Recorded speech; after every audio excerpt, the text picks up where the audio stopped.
دیارە یەکێک لە بەشە گرنگەکانی بەڕێوەبەرایەتیمان بەشی ماددە هۆشبەرەکانە کە کۆی سالاکیەکانیان لە سنووری بەڕێوەبەرایەتیمان لە ساڵی 2019 345 دۆسیە بۆ سەرجەم تۆمەتباران کراوەتەوە بەپێی ماددەی 14 مخدرات لە یاسای سزادانی عێراقی.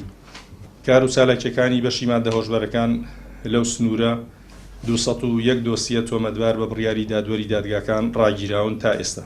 20 تۆمەتبار لە ڕەگەزی مێیلەوانە، 5 کەسیان تۆمەتباری نەوجەوانن، 13 کەسیان دانیشتووی دەرەوەی هەرێمی کوردستان واتە بیانین.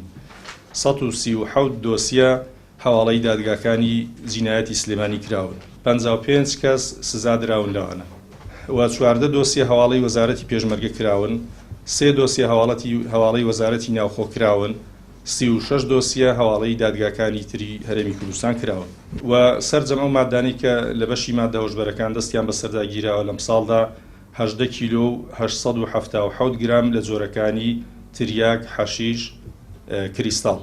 دیارە ماوەدی هۆشبەر بەردەوام بەکارهێنەر و بازرگانی پێوەکردنی لە هەڵکشاندایە.